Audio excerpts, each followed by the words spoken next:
Welcome to Know Before You Go for the fourth Sunday of Lent. My name is Father Brendan Curran, Dominican promoter for justice and peace, joining you with a great and utterly important, essential challenge throughout all our readings this fourth Sunday of Lent. Are we willing to lean on God's love for us? Or when times are tough, when crises are on, when struggles are underway, we disappear, we give up. Let's take a look. First reading today, we have a reading from the second book of Chronicles. A reminder of them being the Israelite people, God's chosen people, go through moments of peril and struggle. Pretty big ones too. Opponents come and destroy their land. And they, when God sends messengers to them, choose to look away, even rebuke them. And yet the temple is destroyed. Yet their villages are destroyed. Yet their people are nearly wiped away. Seems like a pretty heavy burden in our first reading, but we can relate to times where we're in crisis. We all go through them. Some of them are pretty heavy burdens. Struggles of a divided family, world at war, the Holy Land, Ukraine, just to name a few. And I just heard that in Haiti, 80% of the capital has been taken over. Oh, we know perils in our world. The first reading speaks to some of those reminders to admit we have struggle, we have doubts, and even our world feels like it's falling apart. In the second reading, remember, it's St. Paul writing to those early Christians. First of all, don't forget, it's St. Paul, the one who oppressed the Christians, the one who tried to wipe them out.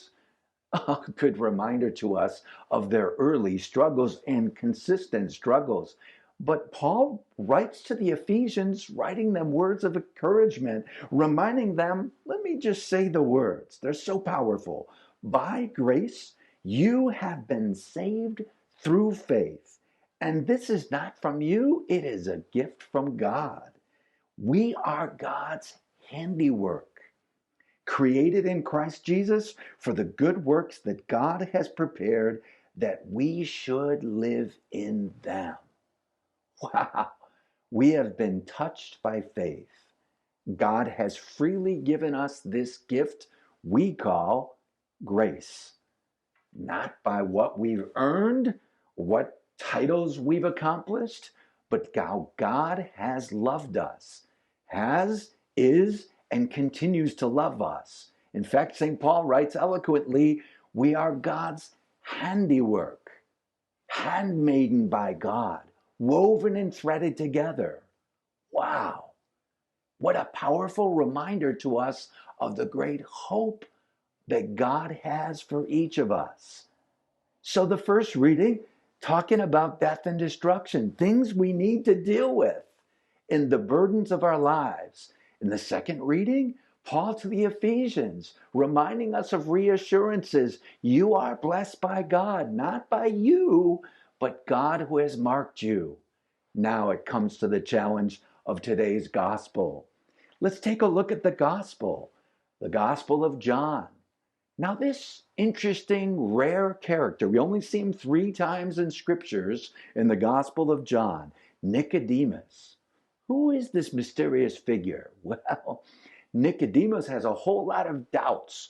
Who is this Christ? Now, he's a member of the Sanhedrin, a holy religious figure.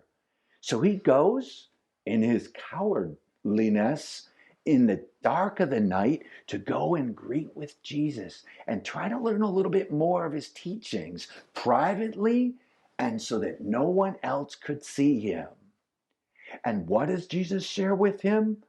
Reminding us God so loved the world that God sent his only Son, not to condemn the world, but so that each of us might be saved. And Jesus continues to teach and share with him.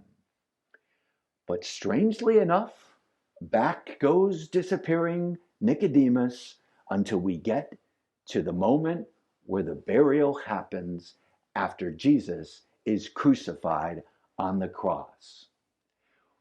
We mention that and lift it up because we're at a crossroads of Lent. This Gospel of John, with one of the most famous phrases, reminds us of that great and important and essential fundamental challenge that we're all called to do. What's your choice? Are you all about rejecting God's messengers of God's love, like in the second book of Chronicles? Or are you willing to lean on God's grace that St. Paul reminds us in the second reading today? If you're ready to go ahead, if you're willing to continue to move on, that requires a commitment from you and from me and from all of us. We are hand-woven by God's love. Our world is thirsting for that love. Are we going to be children of the light, or are we going to shutter ourselves as people of darkness, struggling and doubting and refusing to own the gospel of hope for our world?